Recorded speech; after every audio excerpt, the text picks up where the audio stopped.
everyone, I am back and I'm going to show you how the hood came out and why I'm pulling it off of the mold. It's a little bit early to do so, but there's a reason for it.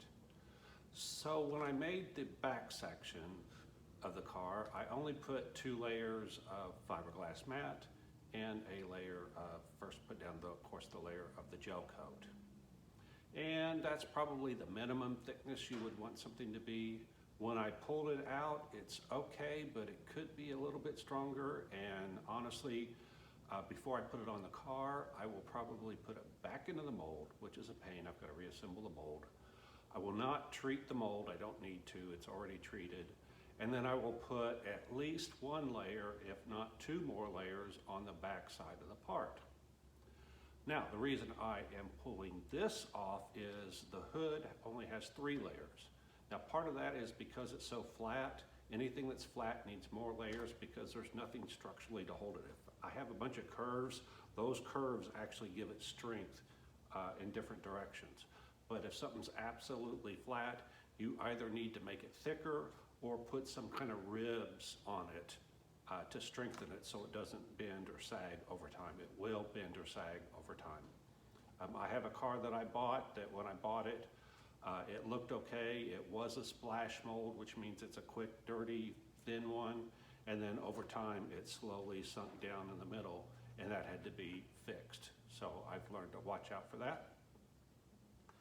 So what I want to do is I want to pull this off and see what 3 layers feels like as far as strength and stiffness and that.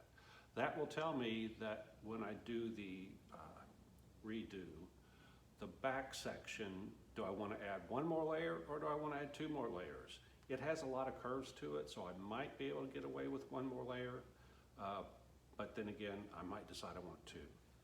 Why is that significant? Well, for every layer you add, you're adding weight. So if I have 1 layer, all of this stuff is pretty light. That back end with 2 layers is pretty light. I can carry it by myself. It's big, but I can carry it weight-wise by myself. If I add 2 more layers, I'm going to essentially double the weight of that thing. It won't make it to where I can't carry it, but it's going to be more difficult. Now in hindsight, I remember when I bought the molds for the conversion of a C6 to a C2, the seller warned me. He said, on your first car, you're going to want to make the body panels thin because you're going to end up taking them off and on and off and on. And if you're working by yourself, that's very difficult. And the heavier it is, the more difficult that is. So I took his advice. I think I've shown you the thin ones. I'll pull them back out, not in this video, but in a future video, and show you it is the thinnest that you can possibly do and have something hold its shape reasonably. The other reason I'm doing that is I'm getting ready to do the split window for the C2. And the same thing, I need to know how thick do I want it to be. Not how thick does it have to be, but how thick do I want it to be. Again, a lot of this is personal choice. Do I care about weight? Do I care about strength? What am I trying to do? Am I trying to get the perfect balance or whatever? So if you look, I've already made a pattern for this back section. The teal, green, whatever lines are where there is some feature. There's a curve here, there's a step right here, there's a step here, all right? Then the red lines are where I cut reliefs so that these pieces would bend. This wouldn't bend here because it's trying to make that stronger. And so any place I needed to, I put reliefs. How do you know where to put the relief? Well, in one case, here I just said, all right, it's got to be cut somewhere. Typically, I'll cut a diagonal to any corner like that. That works. In other places, what I do is I push this down in place and it'll ripple. I'll see a little ripple right there because it's trying to cram this together. Well, cut it right there in the ripple and that'll work. It ends up making these 2 overlap. I honestly don't care if it's twice as thick in a couple of spots here or there. The other reason it doesn't really matter is this part out here is the flange. All right, all it's for is to give the mold strength. Otherwise, it wouldn't be very strong in each of these directions. It could fold this way or that way. Those give it more strength. All right, let's see, anything else? The other thing is when I do have to cut reliefs, like in here, this sticks up and it's circular, it wouldn't go. So I took it and made X marks across the circle, right there. But if I just bend this over, there's gonna be gaps there, that won't work. So I'm going to have to cut a circle or tear a circle, whichever I decide to do, put it on top of that and fill in the gaps. Again, it'll be twice as thick in some of these areas. So what I will probably do is put the circle down first and then bend these on top of it. Okay. Now the reason why I'm doing all this is I want to know how thick do I want this to be. This is a finished part. When I get it pulled out of the mold, it's going to be a finished part. So I want it the finished thickness. I don't want to have to go back in, put it in the mold, and stiffen it up. So my question is, do I want 3 layers on this thing or do I want 4? I won't know until I pull this off and I see what 3 layers, I know what 2 layers feels like. This will be what 3 layers feels like. And then I will decide, is 3 enough or do I need to make 4? Why do I need to know? Well, because I need to cut out more patterns. So my question is, do I need 2 more patterns or do I need 3 more patterns? All right. This thing has been curing a day and a half. Someone asked previously, how long does it take for this stuff to cure? Unfortunately, that's a loaded question because cure is a relative term on fiberglass. Fiberglass keeps curing for a long time, long after it's already made, and it's all temperature dependent too. So this has been in room temperature inside the shop. Doesn't get excessively hot or cold in here, either one. We happen to have some reasonable temperatures right now. So it's been sitting. Now, it is cured, it's hard. But when I put my finger on it, it's tacky. Not real tacky or anything. I mean, obviously nothing comes off or anything, but it's a little bit sticky. This will eventually go away, and if I put it in the sun, it'll go away that much quicker. If I wanted it to cure where it wasn't tacky, I'd have to put something on top of this to block the air because this stuff cures when there's no air present. One of the things you can put is, I don't have it right here.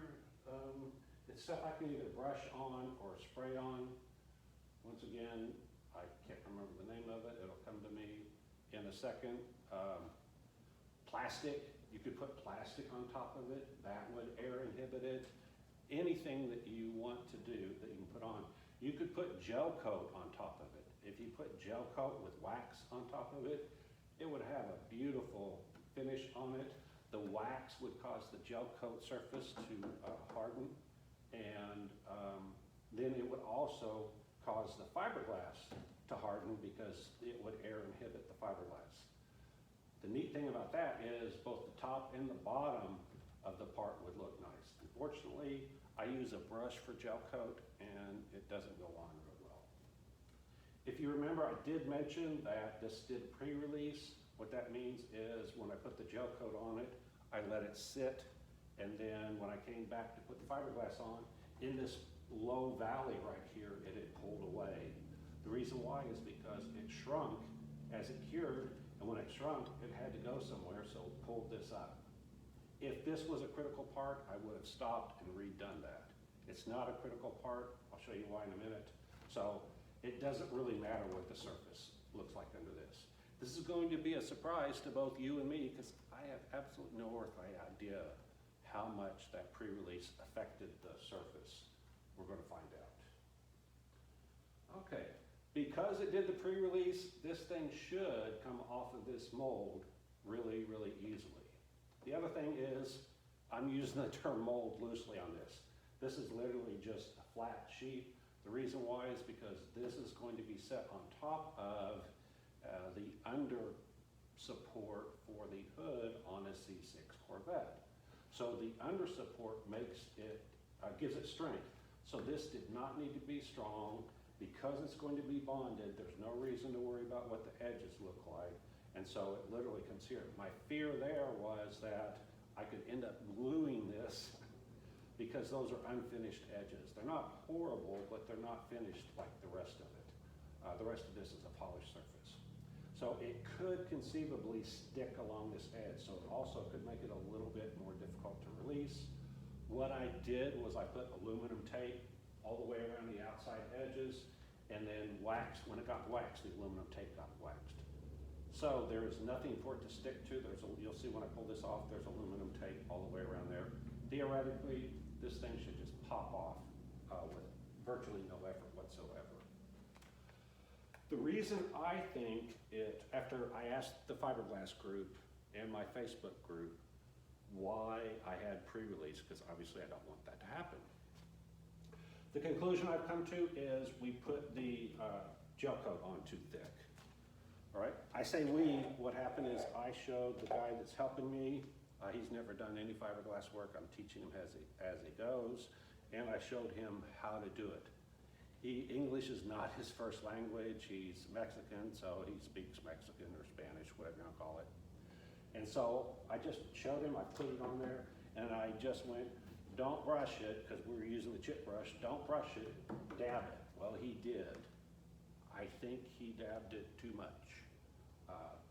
I didn't realize that would cause an issue, so I didn't worry about it, but now I know, watch out for that. There is a thickness gauge that you can use to show the thickness of the gel coat.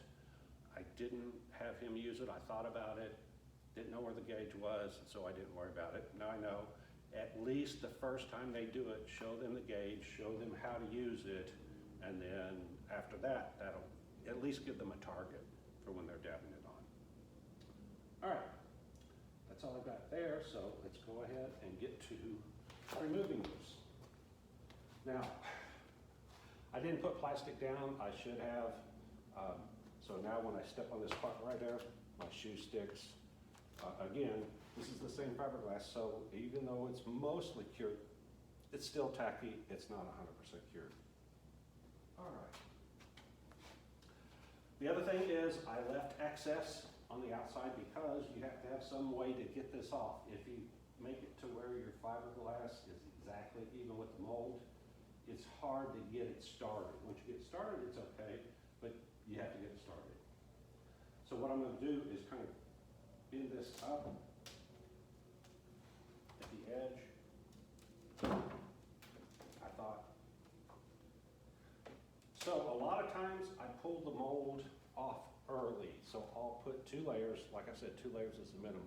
I'll put 2 layers, I'll let it cure, and then I'll pull it off. The reason why is because it helps a little bit. If the part can flex relative to the mold, it helps release it.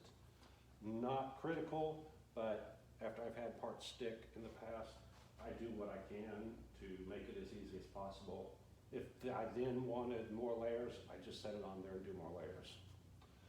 The problem is those that are trying to make 100% accurate parts, you lose some accuracy when you do that. If I pull it off and put it back on, I'm losing some accuracy as opposed to just leaving it on there, put all the layers on the same time, and let it cure. I'm not into 100% accuracy because this is the first car. So whatever I make it is the way it's supposed to be. So I'm not trying to make an exact copy of this hood. I'm trying to make something that looks something like this hood, and then when I'm done with all the body work and stuff, then that will be the one that I want to make accurate copies of. Right now, it's not critical. And it just takes more time. I'm trying to do everything as quickly as possible. As I'm talking, I'm looking for my little shims that I use to separate things. I used them on the last time we did this, but it was in time lapse.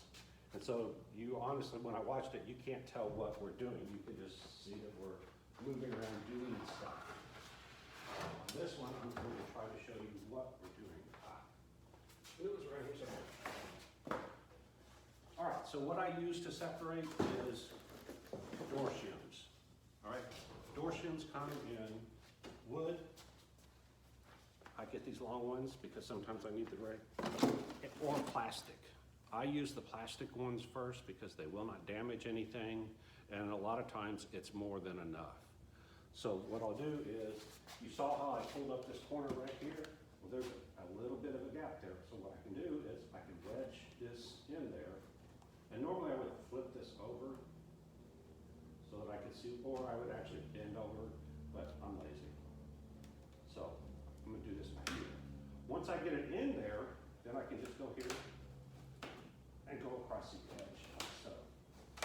If I have problems, I've got a hammer and I will kind of follow the edge. I'll put it at, say, a 45-degree angle and tap this with a hammer. Again, because I expect this to be easy to release, I'm not going to mess with that. But if I do run into issues, I will do that. And again, the first part is just getting it started.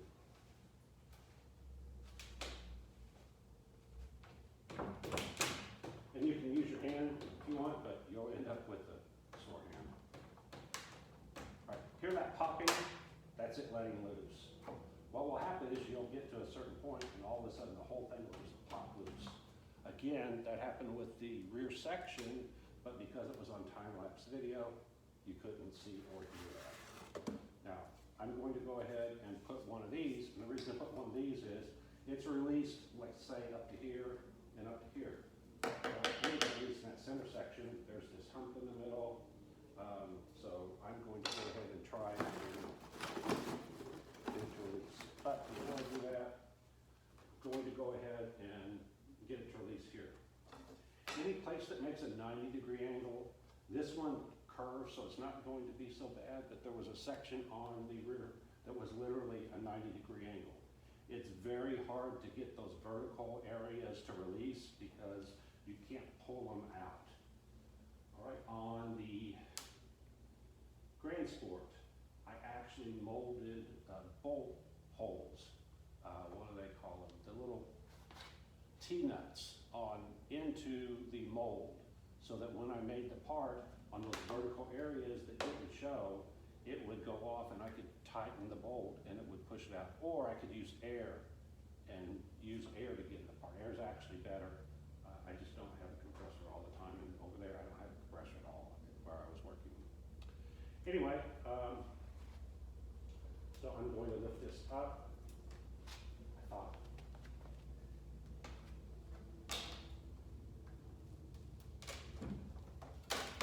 There we go. And like I said, this thing should come off easy once I get a little bit of a hole in here. You can see that.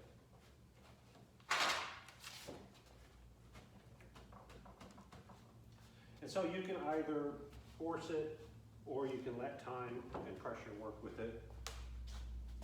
If you listen, as I'm doing this, it's popping. And now this corner is far enough off that this thing just goes right in and out. So then I'll come from this corner. You can work in from the corners or you can do it from the middle. Whatever you want to do. Doesn't matter, the two things just need to separate from each other.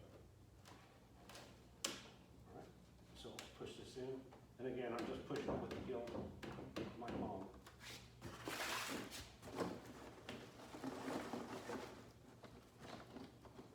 You will go through a lot of these. If you look, the edges are all torn up just from the single use that I've done with this.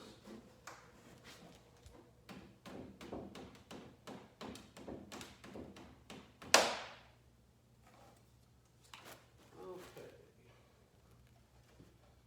So then I need to look for where can this fit in between, and I can see that it will go right there.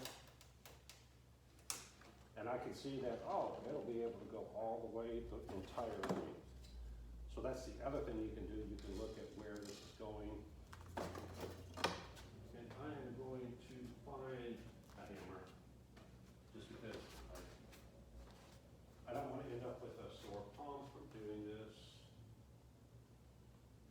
And as always, I've misplaced tools. And I'm one of those, I refuse to use other things as a hammer if there's any way to avoid it. Hammer. I was actually going to buy a rubber mallet last night, and I didn't do it because I thought, I don't need one. And now I'm going, I wish I bought that rubber hammer last night. There we go. Okay. Because I heard that pop, I have a funny feeling that this thing will go right in there relatively easily. And sure enough, and I'll do the same thing here.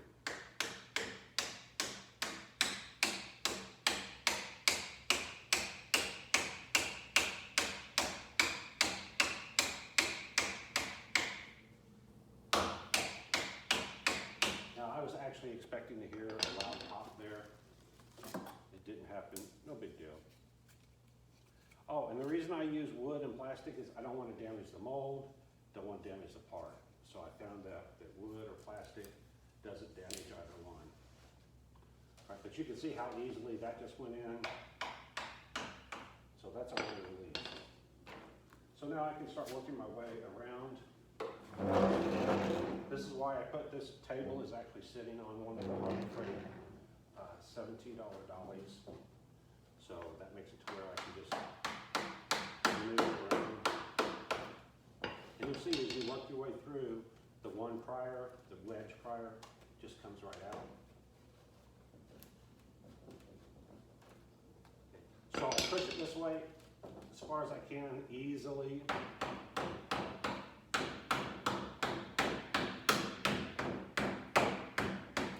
Now, chances are this is hitting right there.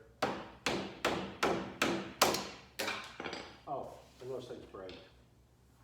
So again, they're just consumable things. Okay, I could, let me see if I can, take this and put it in this way, it'll bring it here, or I can pry this up and do the wooden, the plastic wedge in this way. Doesn't matter as long as it goes in there. And sometimes you can stack, you'll stack these on top. So in other words, if I push this up, the thickness of two of these, it'll eventually pop down here. Now the other thing is this is kind of green, which means it's not 100% hardened like I discussed. So you really don't want to distort it a whole lot because it's still at that point that it's semi-permanently distorted. Okay? Once you get it to a certain point, it's going to let loose. The other advantage is I have leverage. If I grab this, there's a lot of leverage between this corner and that corner. So as you get an edge loose, you can leverage it. So it's always your choice. Do I want to kind of semi-force this and use leverage, or do I just want to let go? The other thing, there are these air pump, they're called door shims, I think. But what they're for is when you're trying to get a door in place, you need to lift it up. If you're working by yourself, that's very difficult to do. You can use these shims if you want, or you can put this, it's a bladder that you put in there. When you pump it up, it lifts up the door. Well, you know what? If I can get that flat bladder inside of here and I pump it up, it's going to lift this up. So that's another alternative, and I recommend it highly. I've used it before, but since I moved, I don't know where those ladders are. And I am going to buy another set. They are rather pricey at Home Depot or Lowe's. They are, you can find them like for a third of the price online at Amazon. All right. I'm not as clumsy as I look. My shoe actually stuck to the ground there. All right, I'm gonna push this over.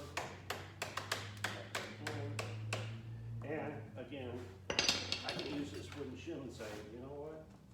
That wood thing probably should have come out there. All right, it didn't, no big deal. Obviously, it's not matching.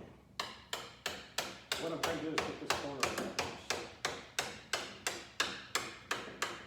All right, so now I can see that there's the wedge all the way through here. This corner should have let loose. It didn't, it is barely not letting loose. Yeah, there it goes. That's the other thing you'll run into is the corners like to stick more so than other parts. Let me grab my box here.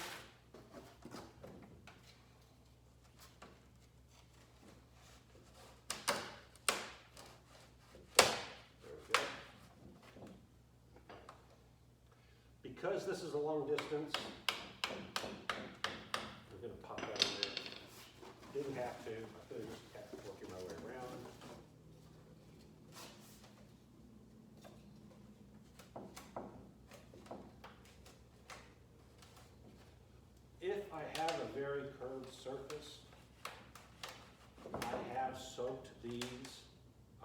water so that it will go meet the curved surface. All I need is something to go in between these two surfaces. Be careful though, I have soaked them so much that when I tap on it, it's just like spaghetti that's been boiled.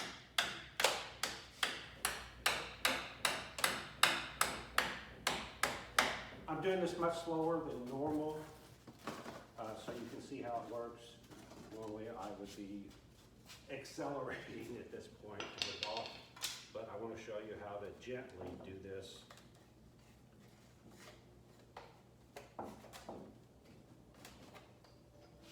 Okay, so what I tend to do is go in where the last wedge is, because there's going to be a gap right beside it.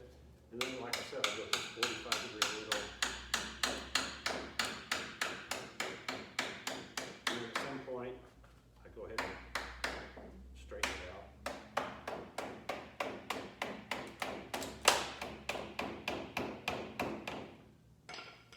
If I run into resistance, I just stop. I could pound on that pretty hard, but I choose not to. Okay, it's sticking right in here. Again, I could either work that area or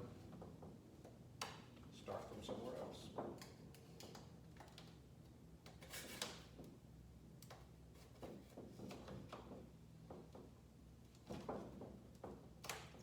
we go.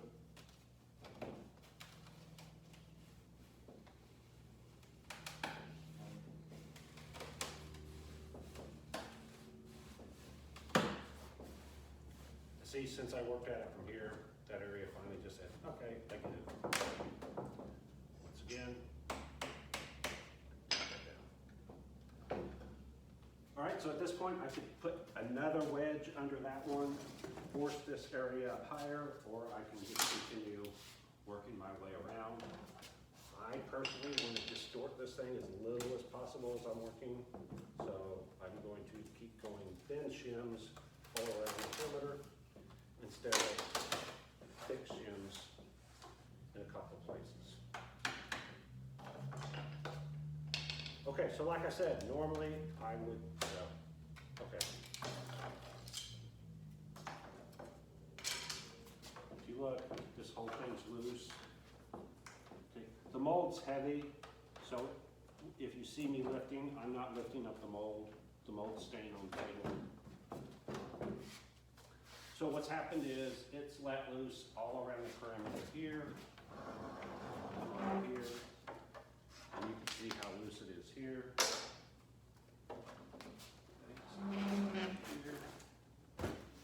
And after a while, you learn where it's going to stick.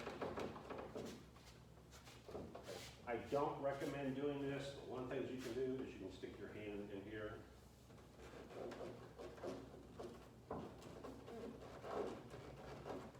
And the reason I don't recommend it is because my hand's kind of stuck here, not horribly, but I mean, it's trying to go back. So right now, it's pinching my hand pretty steadily. Okay? So now, there's my broken plastic piece. I look at this, and that should go across there. I'll stick it in right there. And I'm trying to catch this curve right here because, like I said, from doing this, I know that this is the area that's not wanting to release right now. There we go. That's all it took. Like I said, once you get there, it's there. All right, I can see an issue already. There's some kind of puddle there. There should not be a puddle of anything, so something didn't cure correctly. And sure enough, when I flip this up and over,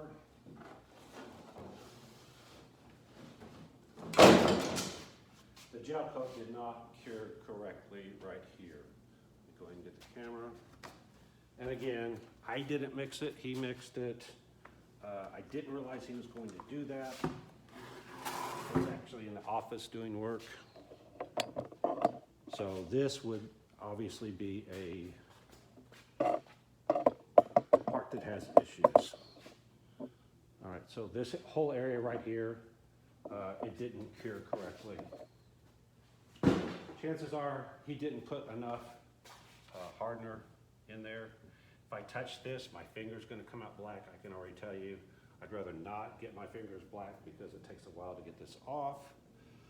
The other thing is, if you look, in some cases, it pulled the aluminum tape off of the mold. Not a big deal. But there we are. I have a black hood. It just has some bad areas in it. Let me see if I can find paper towels. There we are. Again, this center area should not be like that. The other thing is, this is why you don't stick your arm in there, because fiberglass has got sharp stuff.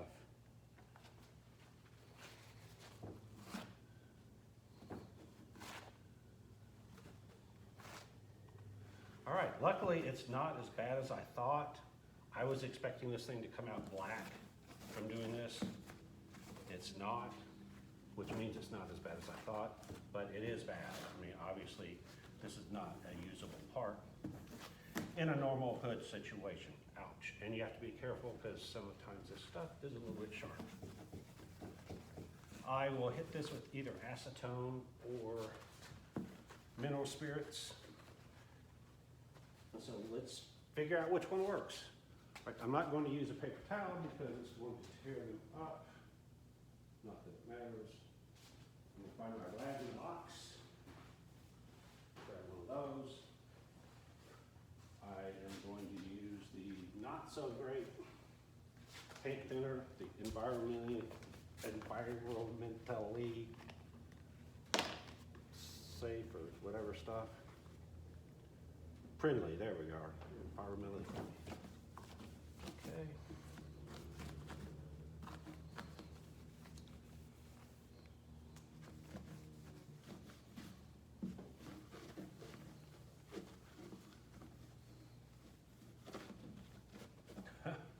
So if I was hoping to get a good hood out of this, I would be very upset right now. Luckily, that was not my expectation. It was my hope, but not my expectation. Okay. So now I know when I have someone help me, give them a little more instruction when they're mixing. He got the mixture wrong, would be my guess. And between the mixture being wrong and it being too thick. But even being too thick, I would have expected this to cure. All right.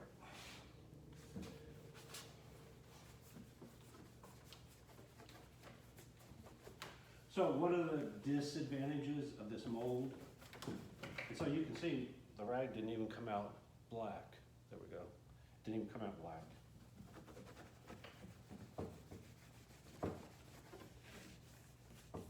Which surprised me. I would have expected it to come out black because the gel coat's black.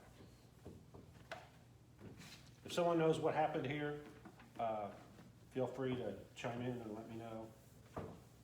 Don't know, doesn't really matter, but obviously I want to do whatever I can to avoid this happening in the future. Okay. I don't need to do all this cleaning, but I decided I would because I'm here. All right, let me flip this around. Now what I'm going to do is hit this with a sander, but again, it doesn't really matter because 90% of this is not going to be used. Okay. This stuff has kind of a milky look. I was wondering where the milky look was coming from earlier when I was doing work. That's usually a horrible sign. It usually means that your fiberglass or gel coat got water in it. It turns out milky color. In this case, now I know the environmentally friendly paint thinner has that milky look to it, whereas regular paint thinner is clear. All right.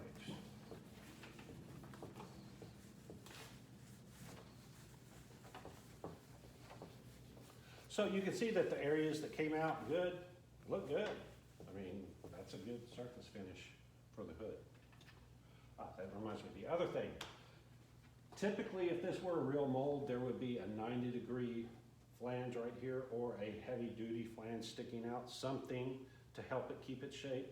But because this is going to get glued down to another piece, he didn't bother making the mold that way. I wish he would have. It wouldn't have taken that much work. And I know. I am going to make a mold off of this thing when I'm done. And I will put that 90-degree flange in there. Why? Because this thing doesn't look right. Maybe it is when I put it on the car, but it doesn't look like it has the right bend to it. If I had a flange all the way across that backside, it would force it to have that bend it's supposed to have.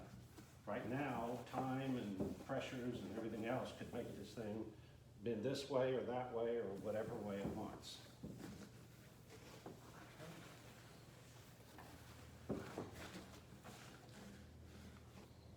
Wow, the surface really is. I mean, that's dangerous.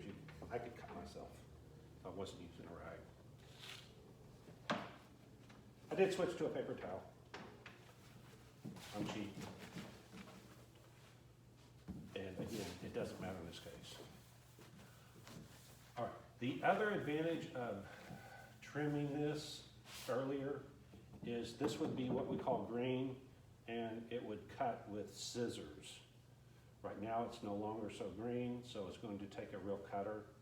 The nice thing though is you can clearly see where the edge is. I don't know if you can see in the camera. There's my blood.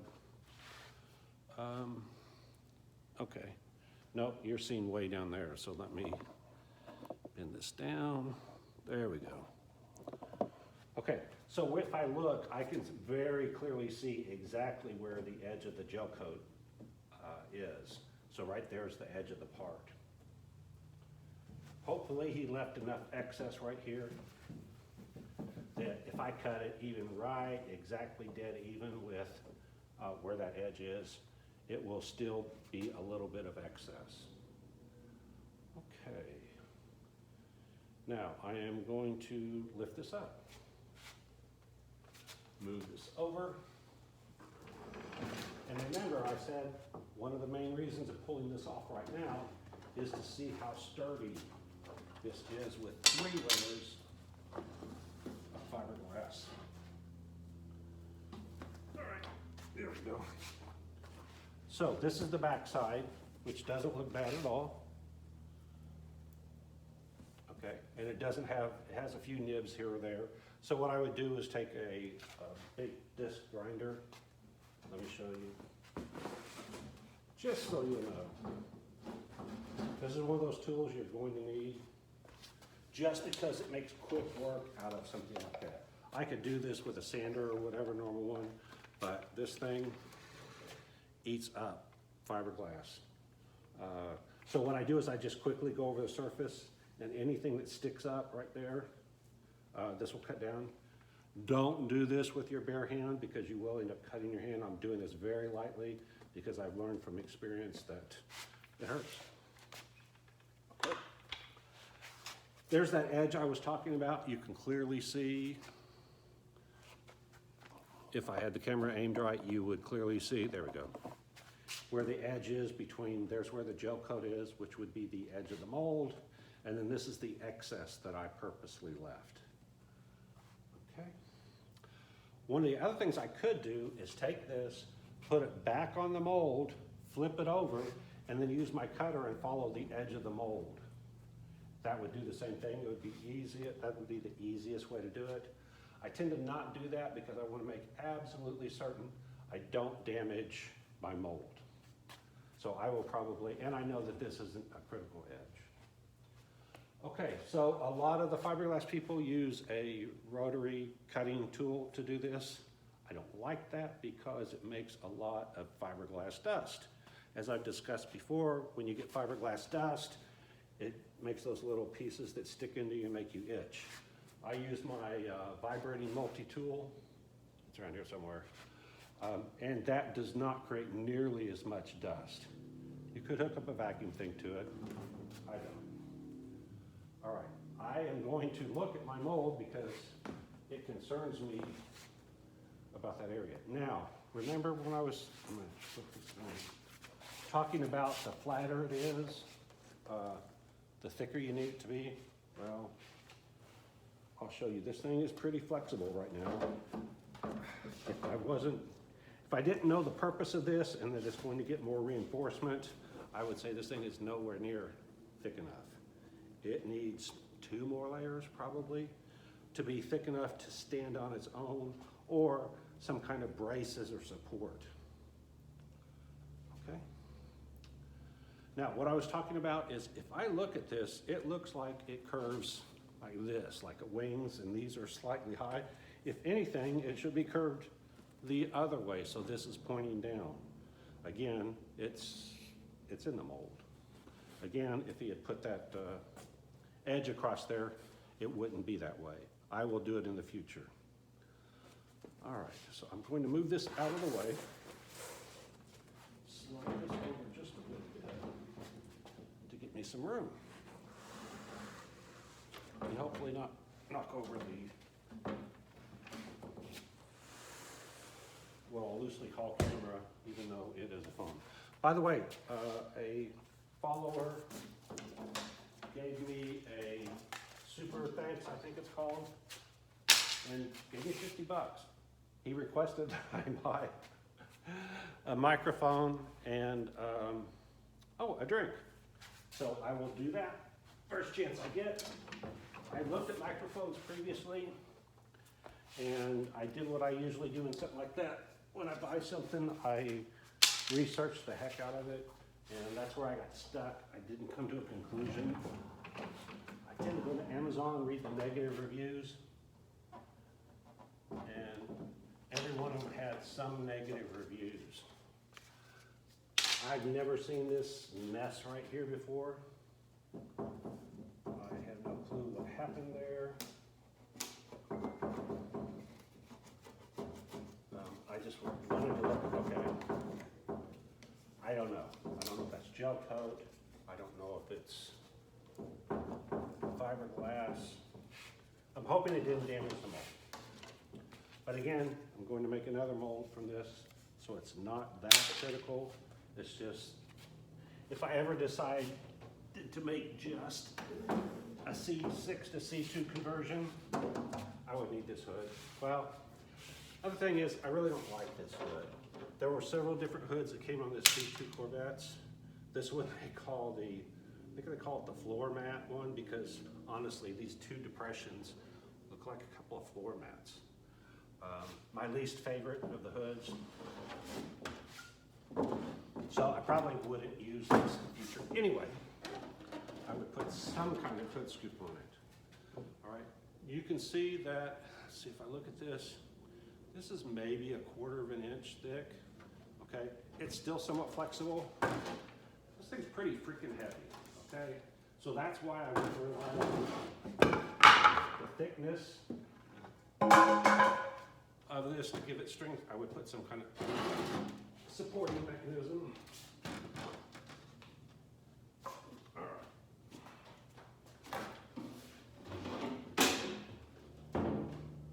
Disadvantage of working alone. Okay, this is why it's not going to matter what that center section looks like. Okay, so this thing gets bonded to the C6 hood opening. That's why it's this shape. If you look at an actual C2 hood opening, it's rectangular. It doesn't have this wing shape. So I'm going to show you right here.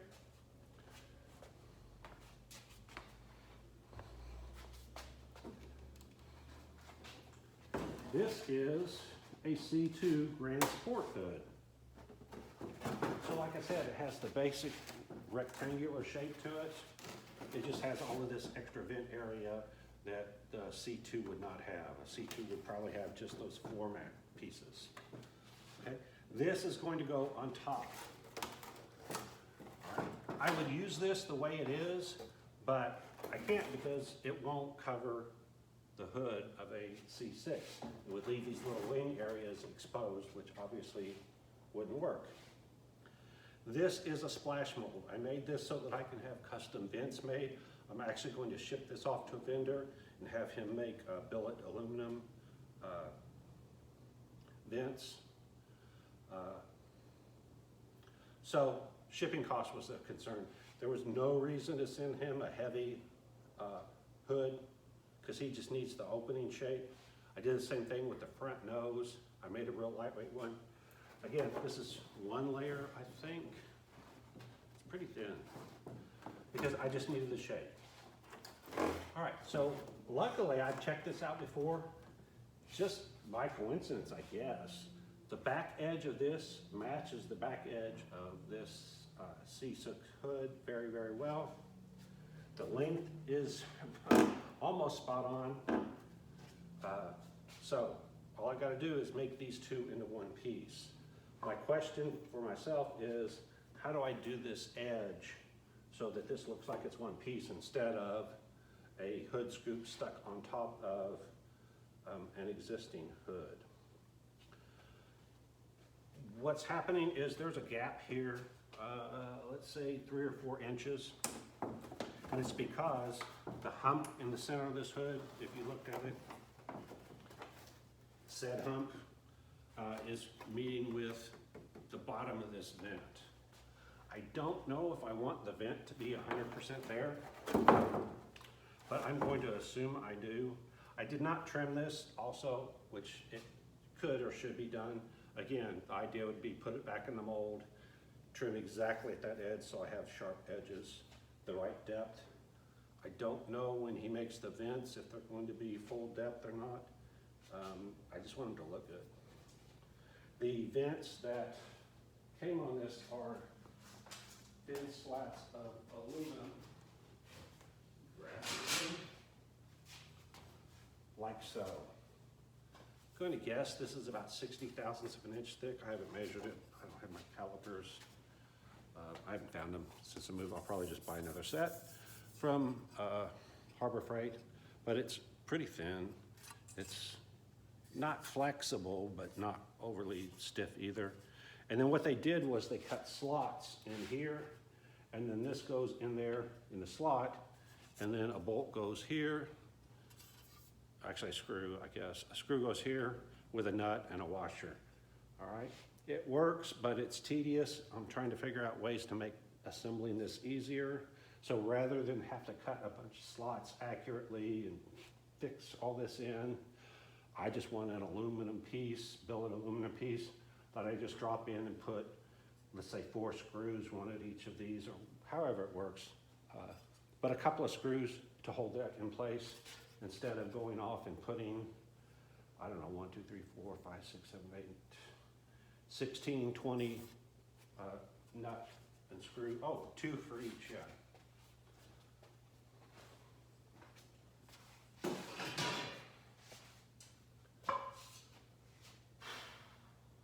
Okay, so the purpose of this was, one, see what I need to do to make this work.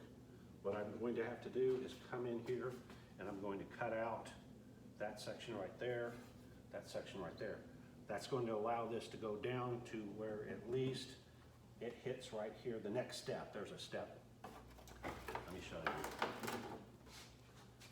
Okay. So first I have to get rid of this hump right here, which is why I didn't worry about this area being bad, because it's either going to be covered or cut out. So I'll cut out those 2 sections right there. That'll allow that hood to drop down until it hits this surface. Then the question is, okay, do I cut a notch into this surface to allow it to go down further? That's probably what I'm going to do. Okay, then after I do that, then I'll see where we are. I think that will be good enough, although if I look here at the edge of those vents, they also protrude down. So I have a funny feeling once I do that, I'm going to have to repeat the process. In fact, I can already see that it's hitting right here. So again, I'll come out a little bit to where it's past the inside edge, and I will cut a hole, a relief hole. This will drop down that much further. The reason I'm worried about all of this is rain, okay? If I open all of this up and just put it on top of the car, then there's going to be openings here where rain can come through, will come through. I'm trying to figure out how do I get around that. Hopefully the support underneath will handle that. If not, I will end up putting some kind of flat thing in a drain hole so it will drain water off to the edges. I wouldn't normally have worried about this, but I have a C5 that I left the hood off. It was running, driving, all of that. I left the hood off of it and it got rained on for quite a bit, and now it won't start. I don't know, it also could be bad gas because it sat for a year. So it could be bad gas, it could have run out of gas, or it could be the water damaged something. Got a fly in here. The water damaged something, don't know, but of course, if I'm selling a car, I don't want to have potential future issues. Okay, so this is 3 layers. It would probably work, but I am going to go ahead and do 4 layers. Actually, it would probably work because, let me go ahead and turn this around so you can see. This is the second purpose of all of this. I already know that 2 layers is really thin. Now I found out 3 layers, in the right circumstance, if I was worried about weight more than anything else, 3 layers would work. All right, this one, I'm going to do 4 layers. Couple of reasons. One, this is a hatch, which means it's going to be opening and closing and opening and closing, and it's going to tend to flex. It's going to have some kind of hinge mechanism with either a spring or a hydraulic strut, obviously is what we use now instead of springs. But that means that you're trying to flex this every time it opens and closes. So I want it to be as strong as possible. It does have a lip all the way around, so that will help, but still. So when I look at this, let's say this is 1/8 of an inch thick. I'm talking about the mold itself, and it's solid. It's not flexible, but it also has the flange around it, so that could be another reason. If I cut this flange off, maybe it would be a little more flexible. So I'm going to try 4 layers on this. Again, the reason why I did this now is I need to know, do I need 2 more of these patterns or I need 3 more? Now I know I need 3 more. The other issue is it's got a window right here. Actually 2, because it's a split window. It will either be polycarbonate, plexiglass, or glass. I don't know which. I guess I'll leave that up to the customer, maybe. Don't know. Mine, I will probably use Lexan polycarbonate. I don't like plexiglass because it doesn't weather well. And even Lexan doesn't weather well in the sun, or at least the stuff I've used on my race cars doesn't. So we'll figure out what to do there. But the other thing is, if it's glass, it's going to be heavy. If it's Lexan or plexiglass, it's going to be lightweight, but it's also going to be flexible, and it tends to crack. So if this isn't really solid, then it's going to tend to crack the plexiglass or Lexan. So glass would actually help strengthen this thing if I decide to go that route. Okay, that's all I've got for now, because my next step is to do a couple things. One, the very next thing I'm going to do is make my 3 more patterns.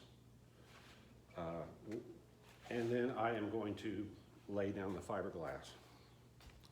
All right, I found out from doing that hood, that was a relatively simple part. And every layer took me, I timed myself, which I don't normally do, but I timed myself. Every layer took an hour to do. I need my stool right here. Let me do that. Every layer took an hour, so I'm looking at 4 hours right here, not counting the time to make the pattern, so the rest of the day is going to be taken up making this back split window. There we go. All right, and then once I get that done, what I'm going to do next is go over to this and start trimming this. But that will allow this to be curing while I'm doing this. I will leave this until tomorrow, probably late tomorrow. I don't know, it depends on how patient I am. And then I'll pull it off and see what I've got. I looked at this and it didn't have the weird look that this had. This actually had a weird look when I was looking at it in the mold. So I knew there was an issue with this one. This one didn't have that weird look. It wasn't flat and level, but it wasn't bad. So I don't think he put it on nearly as thick which is in hindsight a good thing. One of the other things you'll run into is when you use patterns like this, it leaves the little telltale signs that you had fiberglass on here. There's like little strings of fiberglass. Doesn't matter, when I put the resin in there, it'll just soak right in. But be careful, the tackier the gel coat is, the more it's going to leave. But again, it doesn't really matter. It's all in the wash. That's why I try to use paper patterns though, because then you don't run that issue. Secondly, when I'm done, if I have a paper pattern, I can reuse that paper pattern over and over and over again. If I do this, then I've got a piece of fiberglass that I've got to handle much more carefully than I do a piece of paper. I would use the heavy-duty paper that you put down when you're doing construction on the floor so that the floor doesn't get damaged. That's what I would use. That's what I've used in the past.